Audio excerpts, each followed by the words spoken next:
क्या आपको पता है एक दिन में 80 बालों का झड़ना नॉर्मल कहलाता है, पर क्या आपको ये पता है कि मेरे दिन में सिर्फ 9 बाल ही झड़ते हैं। मेरा मानना ये है कि अगर आप अपने हेयर फॉल को 9 बालों तक ला सकते हो तो आप 80 बालों के झड़ने का वेट ही क्यों करते हो। देखो, पहले मेरा भी ना बहुत गंदा हेयर फॉल होता था और मैंने नोटिस किया कि मेरे बाल बहुत ज़्यादा पतले हो रहे हैं। फिर मैंने सोचा अगर 80 बालों पर मेरे बाल इतने पतले हो रहे हैं तो अगर मैं अपने एवरेज हेयर फॉल को ही कम कर दूँ तो मेरे बाल कितने ज़्यादा घने हो जाएंगे। तो फिर मैंने ये 4 चीज़ें करना स्टार्ट करी जिससे मेरा हेयर फॉल रुका और मेरे बाल काफ़ी ज़्यादा घने होना शुरू हो गए। आपने अभी नोटिस किया, मैंने आपके सामने ही कोम किया और मेरे सिर्फ 2 बाल ही झड़े और मैं दिन में सिर्फ 2 या 3 बार कोम करती हूँ। तो इस वीडियो में मैं आपको 4 ऐसी चीज़ें बताऊंगी जिससे आपका हेयर फॉल बहुत ही जल्दी खत्म हो जाएगा और आपके बाल घने हो जाएंगे। तो चलिए वीडियो को शुरू करते हैं। वीडियो पसंद है तो लाइक करना, चैनल पे नए हो तो सब्सक्राइब करना, मुझे इंस्टाग्राम पे फॉलो करना, लिंक डिस्क्रिप्शन में दी हुई है, और मेरा ब्लॉग चैनल है जहाँ पे अमेजिंग वीडियोस आते हैं तो वहाँ पे भी सब्सक्राइब करना, लिंक डिस्क्रिप्शन में। तो चलिए बढ़ते हैं वीडियो की तरफ। सबसे पहली चीज़ जो कि आपको डेली करनी है वो है नेल रबिंग, यानी कि अपने नाखूनों को आपस में घिसना। हमारे फिंगर्स पे ना सारी नर्व्स एंड होती हैं और नेल रब करने से ना वो सारी एक्टिवेट हो जाती हैं, जिससे ब्लड जो है हमारे स्कैल्प तक पहुंचता है और हमारे जो हेयर है वो स्ट्रॉन्ग भी होते हैं, ग्रो भी करते हैं।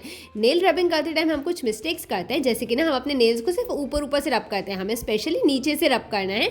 नीचे वाला पोर्शन जो है वो अच्छे से रब होना चाहिए, तब जाकर के ये चीज़ ज़्यादा असर करेगी। दूसरी चीज़, हमें ना हमारे थंब को इस तरह से स्ट्रेट रखना है। हम थंब को कभी नीचे रखते हैं, कभी एकदम दबा देते हैं, तो ऐसा नहीं करना है। थंब को जब हम स्ट्रेट करके फिर नेल्स को रब करेंगे ना, तब जाकर के ये चीज़ जो है वो ज़्यादा से ज़्यादा असर करने वाली है। नेल रब को ना आपको दिन में कम से कम 10 मिनट करना ही है। ट्राई करना खाली पेट या फिर खाने के 2 घंटे बाद करना। फिर ध्यान रखना कि आपको अपने थंब नेल्स को रब नहीं करना है, वरना दाढ़ी मूछें आ जाएंगी। बट अगर आप मेल हो तो कर सकते हो, बट अगर आप मेल हो तो थंब को रब करोगे या फिर ऊपर रखोगे तो देखो, अगर थंब को रब कर रहे हो तो रब करो, अगर रब नहीं कर रहे हो तो फिर आपको इसे सीधा रखना है। ध्यान रखना इसकी स्पीड नॉर्मल से तेज होनी चाहिए और नेल पेंट नहीं लगी होनी चाहिए।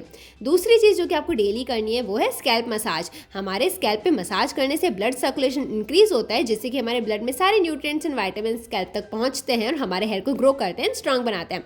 आपको ध्यान रखना है फिंगर टिप्स यूज़ करना, अपने नेल्स को यूज़ मत करना। आपको यहाँ पे स्क्रैचिंग नहीं करनी है, वरना आपके हेयर फॉलिकल्स डैमेज हो जाएंगे। आपको ना अच्छे से फिंगर टिप्स के साथ में मसाज करनी है। आप मसाज किसी भी टाइम पे कर सकते हो, सुबह, रात, दिन में, खाने के बाद, खाने के पहले।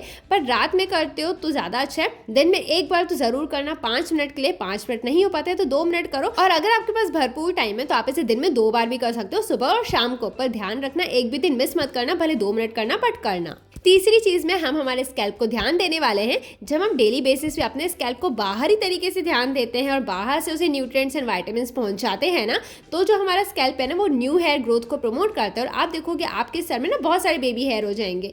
तो इसके लिए ना मैं यहाँ पे यूज करती हूँ रोजमेरी वाटर। रोजमेरी किस तरह से लीव्स आती हैं, उसको बस आपको बॉईल करके पानी में इसे लगाना है। मैं इसे डेली लगाती हूँ, दिन में 2 बार लगाती हूँ, सुबह एक शाम पे, और ये पानी लगा करके मैं मसाज कर लेती हूँ। बट अगर आपके पास रोजमेरी नहीं है या फिर ये आपको महंगा लगता है तो आप यहाँ पे नीम के जो पत्तियां आते हैं ना, आप इन्हें भी यूज़ कर सकते हो। आपको नीम का वाटर बना लेना है। सिंपल है वाटर बनाने की प्रोसेस। पत्तियों को वॉश करके पानी में बॉईल कर लेना है।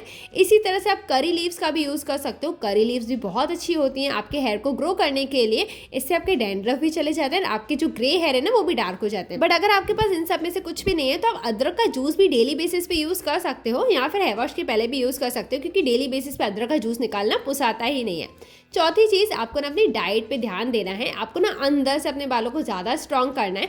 हमें ना वो चीज़ें खानी चाहिए जो कि हमारे बॉडी को ज़रूरत है बालों को अच्छे से ग्रो करने में, स्ट्रॉन्ग बनाने में।